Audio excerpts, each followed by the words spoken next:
Today I'm going to talk about the realization of eternal presence. And this is about bringing together the common root of truth that is found in multiple bodies of teaching. And the three examples that I'm going to use are the teachings of Jesus Christ, the teachings of the Bhagavad-gita, and the modern teachings of Eckhart Tolle, who wrote the book The Power of Now and A New Earth. That's the name of his other book that I have. And this first quote I have is Eckhart Tolle from The Power of Now. What is the greatest obstacle to experiencing the self-realization of being, capital B, being? Identification with your mind, which causes thought to become compulsive. Not to be able to stop thinking is a dreadful affliction, but we don't realize this because almost everybody is suffering from it, so it is considered normal. This incessant mental noise prevents you from finding that realm of inner stillness that is inseparable from being. It also creates a false mind-made self that casts a shadow of fear and suffering.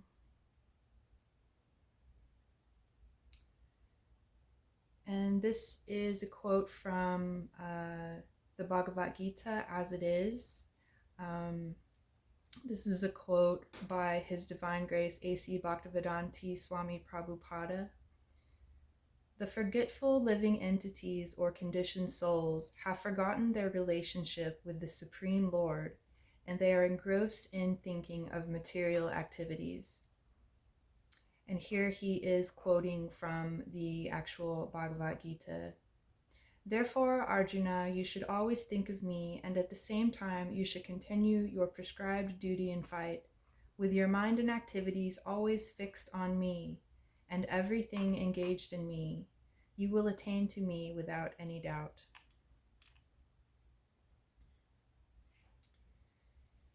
So, why did this matter to me at all? Why did I feel that I wanted to bring together the common thread of truth that I saw in these three teachings?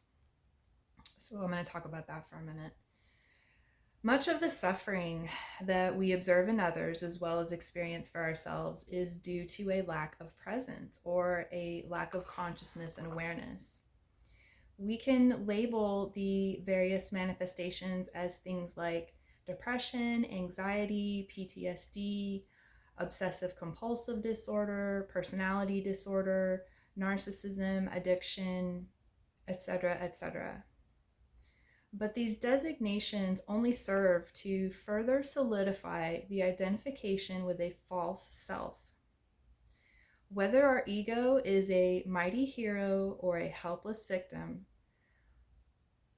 all this labeling distracts our precious attention away from the much more useful knowledge that is blessedly awaiting our remembrance.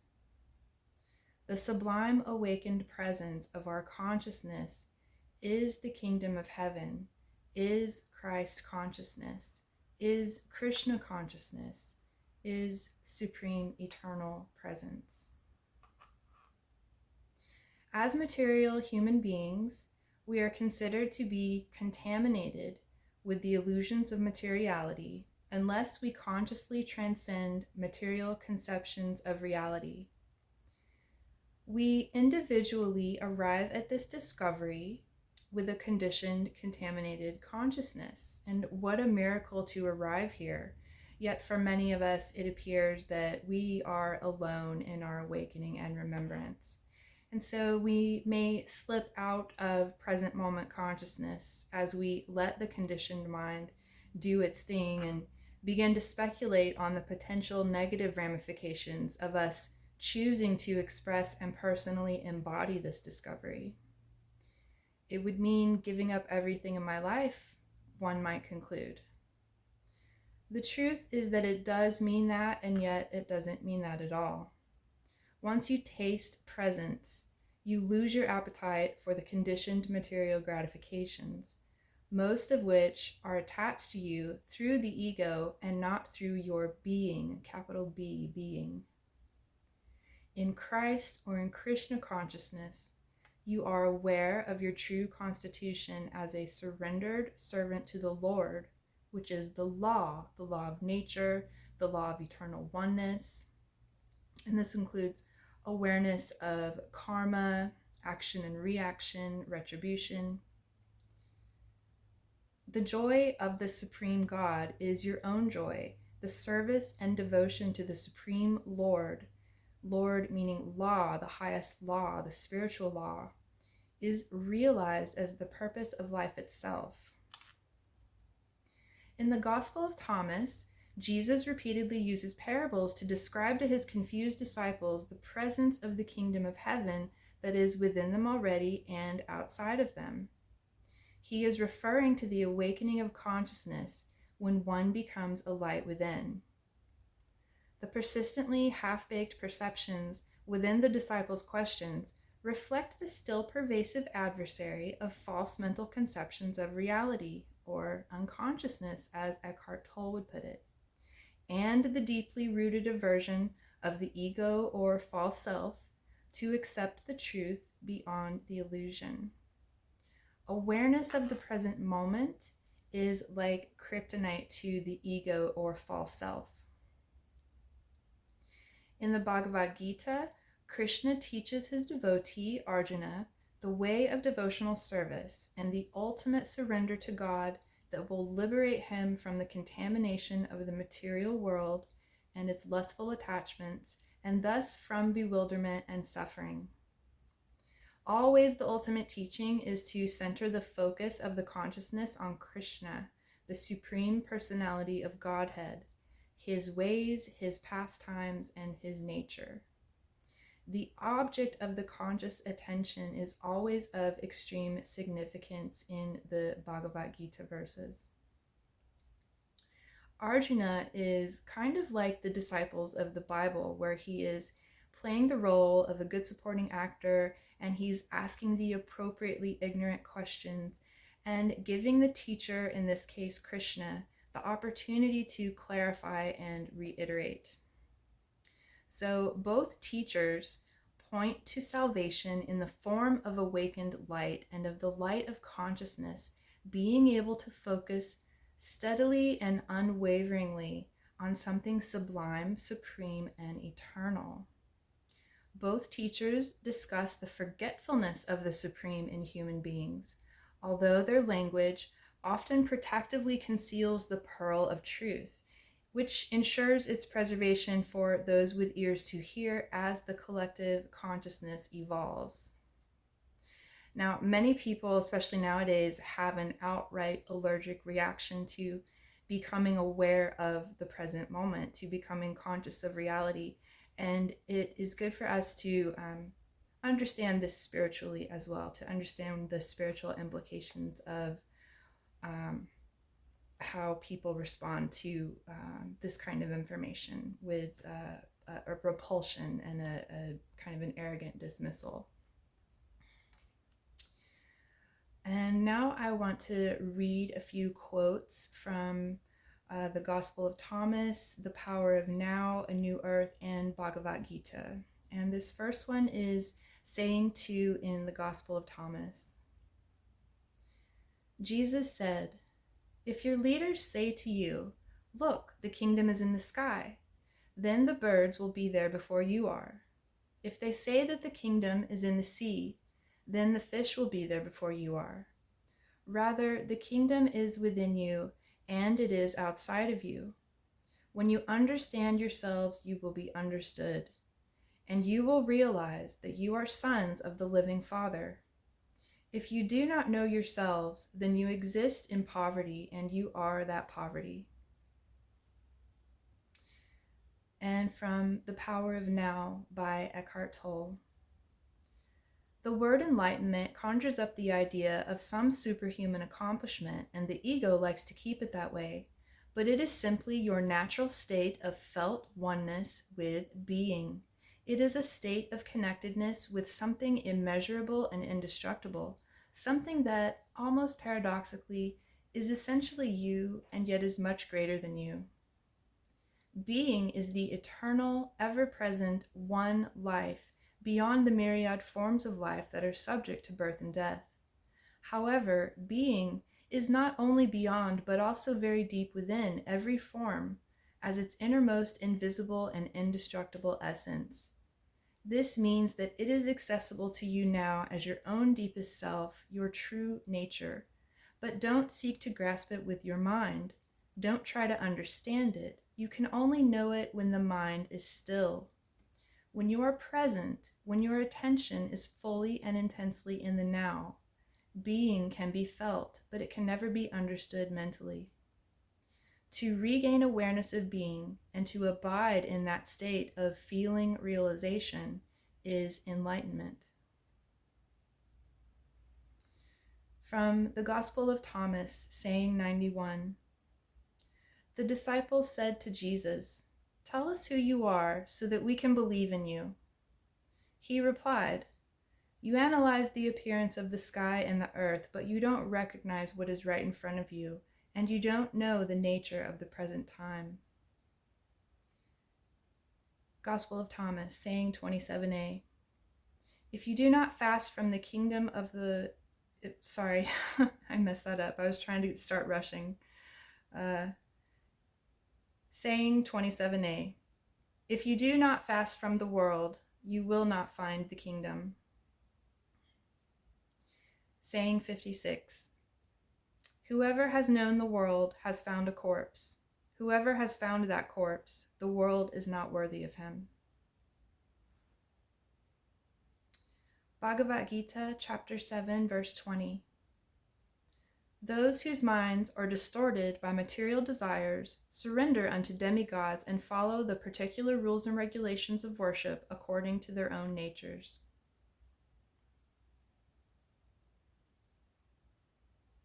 Bhagavad-gita, chapter 2, verses 61 to 63. One who restrains his senses and fixes his consciousness upon me is known as a man of steady intelligence. While contemplating the objects of the senses, a person develops attachment for them, and from such attachment lust develops, and from lust anger arises. From anger delusion arises, and from delusion bewilderment of memory. When memory is bewildered, intelligence is lost, and when intelligence is lost, one falls down again into the material pool.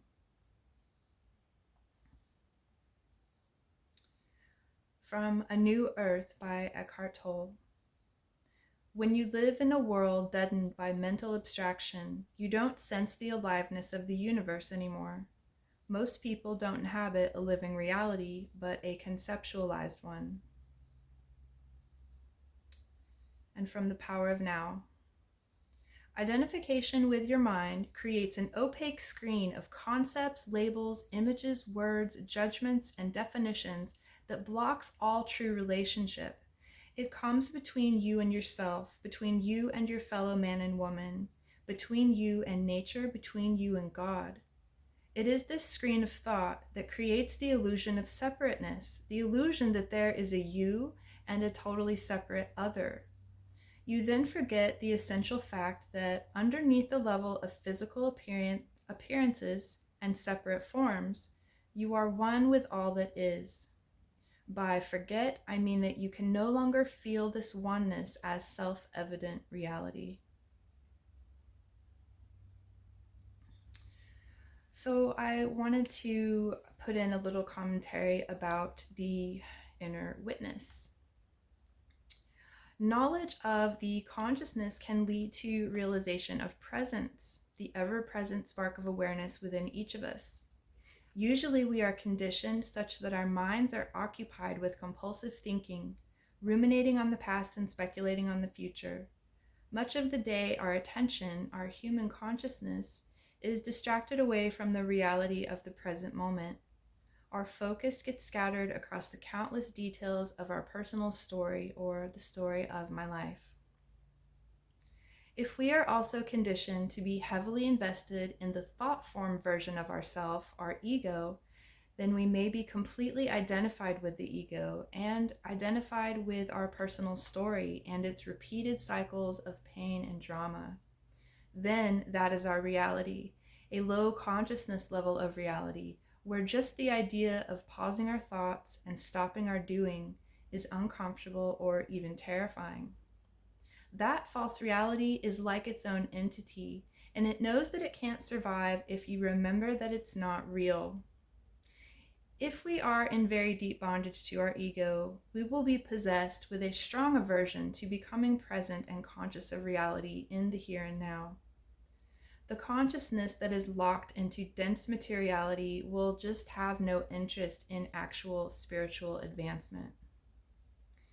The teaching of the power of now is about recognizing the power of being present. It is all about where the consciousness is focused, asking oneself, what thoughts are in my head? What am I paying attention to? What am I imagining?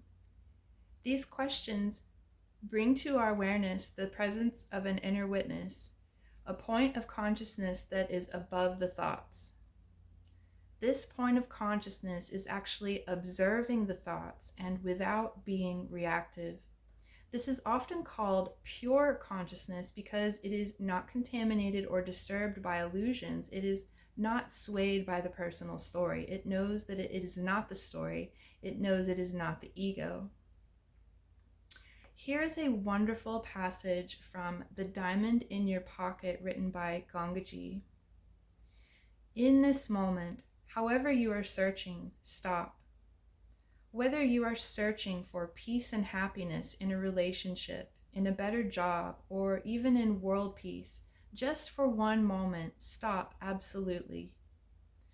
There is nothing wrong with these pursuits. But if you are engaging in them to get peace or to get happiness, you are overlooking the ground of peace that is already here. Once you discover this ground of peace, then whatever pursuits you engage in will be informed by your discovery. Then you will naturally bring what you have discovered to the world, to politics, to all your relationships. This discovery has infinite complex ramifications, but the essence of it is very simple. If you will stop all activity just for one instant, even for 1/10 of a second, and simply be utterly still, you will recognize the inherent spaciousness of your being that is already happy and at peace with itself. Because of our conditioning, we normally dismiss this ground of peace with an immediate, yes, but what about my life? I have responsibilities. I need to keep busy. The absolute doesn't relate to my world, my existence. These conditioned thoughts just reinforce further conditioning. But if you will take a moment to recognize the peace that is already alive within you, then you actually have the choice to trust it in all your endeavors, in all your relationships, in every circumstance of your life. It doesn't mean that your life will be swept clean of conflicts, challenges, pain, or suffering.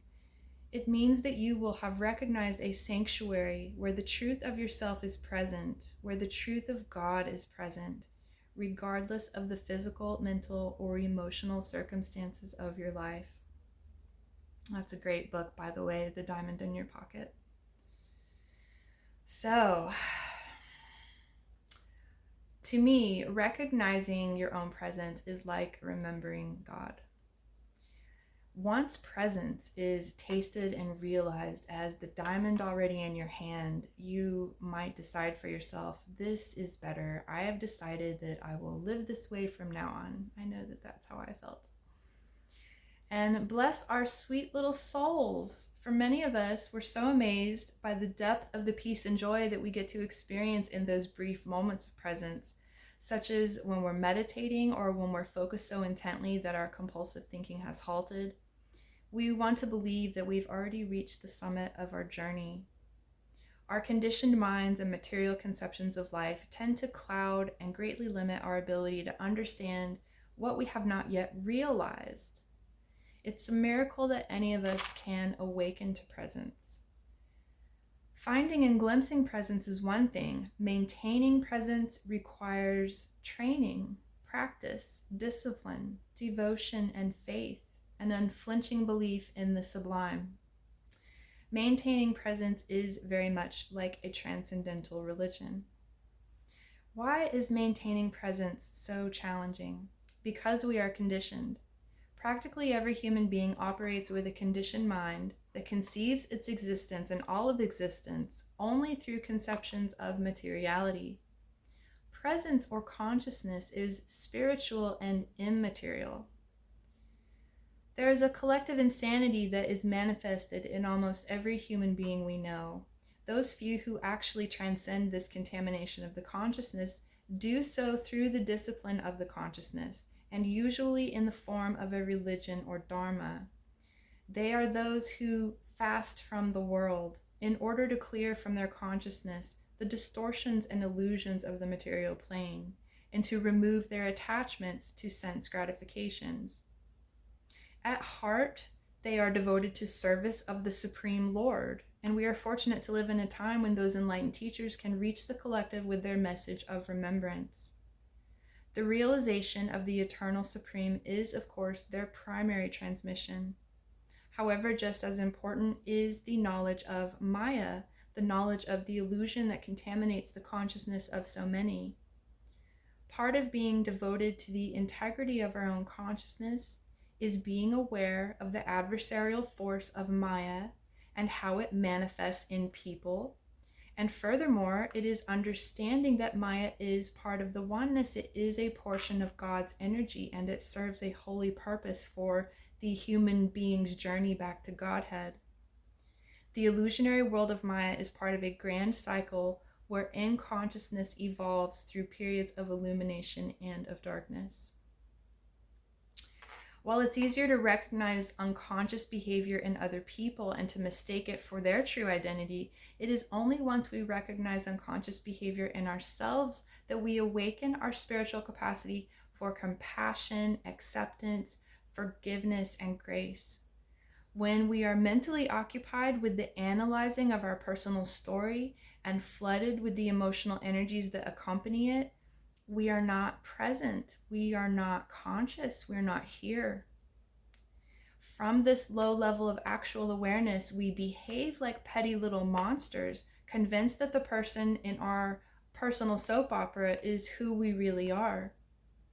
It is the ego that strengthens itself through the drama, whether it is playing a role of victim or a role of winner. If you are reading this, chances are that you've already found the diamond in your hand and you've realized the story of the personal ego to be a pathetic facsimile of existence. You may also understand that we live in a world filled with people who are completely and exclusively identified with their ego, and therefore we are surrounded by mostly unconscious people. This awareness is key in developing true acceptance of what is. As we become more present and experience our relationships with the addition of an observer consciousness, we clearly see the insanity operating in people and masquerading cleverly in personas of superiority. And when we realize this, we no longer take their unconscious behavior as personal, nor do we take it as an honest reflection of anything but their own consciousness. We are then liberated from the misery of being triggered into reacting with our own lack of presence and unconscious behavior. We are liberated from the repeated patterns that had been taking up residence in our conditioned minds. From a new earth. As you become more conscious of your present reality, you may suddenly get certain insights as to why your conditioning functions in those particular ways. For example, why your relationships follow certain patterns, and you may remember things that happened in the past or see them more clearly. That is fine and can be helpful, but it is not essential. What is essential is your conscious presence. That dissolves the past. That is the transformative agent. Bhagavad-gita, chapter 2, verse 14. O son of Kunti, the non-permanent appearance of happiness and distress, and their disappearance in due course, are like the appearance and disappearance of winter and summer seasons. They arise from sense perception, O scion of Bharata, and one must learn to tolerate them without being disturbed. Gospel of Thomas, saying 113. His disciples asked him, "When is the kingdom coming?" He replied, "It is not coming in an easily observable manner. People will not be saying, 'Look, it's over here,' or 'Look, it's over there.' Rather, the kingdom of the Father is already spread out on the earth, and people aren't aware of it." Bhagavad-gita, chapter 4, verse 10. Being freed from attachment, fear, and anger, being fully absorbed in me and taking refuge in me, many persons in the past became purified by knowledge of me, and thus they all attained transcendental love for me. And the purport. As described above, it is very difficult for a person who is too materially affected to understand the personal nature of the supreme absolute truth. Generally, people who are attached to the bodily conception of life are so absorbed in materialism that it is almost impossible for them to understand that there is a transcendental body which is imperishable, full of knowledge, and eternally blissful. In the materialistic concept, the body is perishable, full of ignorance, and completely miserable. Therefore, people in general keep this same bodily idea in mind when they are informed of the personal form of the Lord. For such materialistic men, the form of the gigantic material manifestation is supreme. Consequently, they consider the supreme to be impersonal. And because they are too materially absorbed, the conception of retaining the personality after liberation from matter frightens them. When they are informed that spiritual life is also individual and personal, they become afraid of becoming persons again, and so they naturally prefer a kind of merging into the impersonal void. Generally, they compare the living entities to bubbles of the ocean which merge into the ocean. That is the highest perfection of spiritual existence, attainable without individual personality. This is a kind of fearful stage of life, devoid of perfect knowledge of spiritual existence. Furthermore, there are many persons who cannot understand spiritual existence at all. Being embarrassed by so many theories and by contradictions of various types of philosophical speculation, they become disgusted or angry and foolishly conclude that there is no supreme cause and that everything is ultimately void. Such people are in a diseased condition of life. Some people are too materially attached and therefore do not give attention to spiritual life. Some of them want to merge into the supreme spiritual cause, and some of them disbelieve in everything, being angry at all sorts of spiritual speculation out of hopelessness. This last class of men take to the shelter of some form of intoxication, and their affective hallucinations are sometimes accepted as spiritual vision. One has to get rid of all three stages of attachment to the material world: negligence of spiritual life, fear of a spiritual personal identity, and the conception of the void that underlies the frustration of life. To get free from these three stages of the material concept of life, one has to take complete shelter of the Lord, guided by the bona fide spiritual master, and follow the disciplines and regulative principles of devotional life. The last stage of devotional life is called bhava, or transcendental love of Godhead. According to Bhakti Rasamcha Sindhu, the science of devotional service, in the beginning one must have a preliminary desire for self-realization. One must have a preliminary desire for self-realization. I keep hearing that over and over again, and I realize that I've noticed this. Continuing the quote, this will bring one to the stage of trying to associate with persons who are spiritually elevated. In the next stage, one becomes initiated by an elevated spiritual master, and under his instruction, the neophyte devotee begins the process of devotional service. By execution of devotional service under the guidance of the spiritual master, one becomes free from all material attachments, attains steadiness in self-realization, and acquires a taste for hearing about the absolute personality of Godhead, Sri Krsna. This taste leads one further forward to attachments for Krishna consciousness, which is mature in bhava, or the preliminary stage of transcendental love of God. Real love for God is called prema, the highest perfectional stage of life. In the prima stage, there is constant engagement in the transcendental loving service of the Lord. So, by the slow process of devotional service, under the guidance of the bona fide spiritual master, one can attain the highest stage, being freed from all material attachment, from the fearfulness of one's individual spiritual personality, and from the frustrations resulting from void philosophy. Then one can ultimately attain to the abode of the Supreme Lord. And I want to close with a quote by Emily Dickinson. A loss of something ever felt I, the first that I could recollect. Bereft I was of what I knew not, too young that any should suspect. A mourner walked among the children, I notwithstanding went about, as one bemoaning a dominion, itself the only prince cast out. Elder today, a session wiser, and fainter too as wiseness is, I find myself still softly searching for my delinquent palaces, and a suspicion like a finger touches my forehead now and then, that I am looking oppositely for the sight of the kingdom of heaven.